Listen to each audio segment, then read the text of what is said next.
لالچ کا انجام۔ زمانہ قدیم کی بات ہے، ایک لالچی سوداگر کی درہم کی ایک تھیلی راستہ میں کہیں گر پڑی۔ وہ بہت پریشان ہوا، اس نے سوچا لوگوں کو انعام دینے کا اعلان کرتا ہوں، ہو سکتا ہے کوئی اس کی اشرفیوں سے بھری تھیلی لوٹا دے۔ اس نے گاؤں میں منادی کر دی کہ تھیلی جس کو ملی ہو مجھے واپس کر دے، تھیلی میں جس قدر درہم ہو اس کے نصف انعام کا وہ حقدار ہوگا۔ اس تھیلی میں 200 درہم تھے۔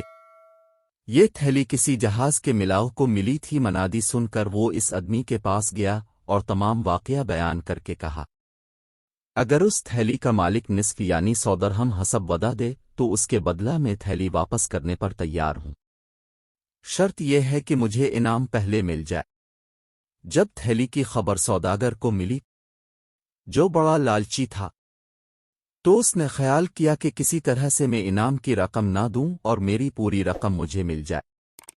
اس لیے اس نے ایک ترکیب کی اور املاؤ سے کہا کہ اس تھیلی میں ایک ہیرا بھی تھا، اگر وہ مجھے مل جائے تو مجھے انعام کی رقم دینے میں کوئی عذر نہیں۔ ملاؤ نے کہا، تھیلی میں 200 درہم کے سوا کچھ نہ تھا اور میں اس تھیلی کو اقرار کے موافق انعام حاصل کیے بغیر واپس نہیں کروں گا۔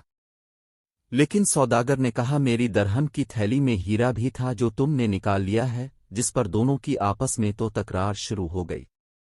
اہل علاقہ نے بات کا فیصلہ کروانے کے لیے آخر کار یہ جھگڑا قاضی صاحب کے پاس عدالت میں پیش کر دیا۔ قاضی صاحب نے ملاؤ سے دریافت کیا کہ تمہیں تھیلی دینے میں کیا عذر ہے، کیونکہ تم اس کے مالک نہیں ہو؟ ملا نے جواب دیا، حضور سوداگر صاحب نے پہلے نصف یعنی 100 درہم انعام کا اقرار کیا تھا اور اب اس کو ٹالنے کے لیے تھیلی میں ہیرا بتلا رہے ہیں۔ دراصل تھیلی میں کوئی ہیرا وغیرہ نہیں ملا، میں یہ قسم کھا کر عرض کرتا ہوں۔ اب قاضی صاحب نے سوداگر سے دریافت کیا کہ وہ ہیرا تم نے کہاں سے، کب اور کتنی قیمت میں اور کس کے ذریعہ سے خریدا تھا، تفصیل کے ساتھ بیان کرو۔ یہ سن کر سوداگر نے تفصیل سے جواب دیا۔ 6 دیر بعد قاضی نے پھر یہی سوال دہرایا تو سوداگر جس نے ایک عارضی کہانی بنا کر سنائی تھی وہ پہلے کی طرح بیان نہ کر سکا، کیونکہ ہیرے کا واقعہ غلط اور بناوٹی تھا، اس لیے جواب میں اختلافات پیدا ہو گئے۔ وہ بہت گھبرایا۔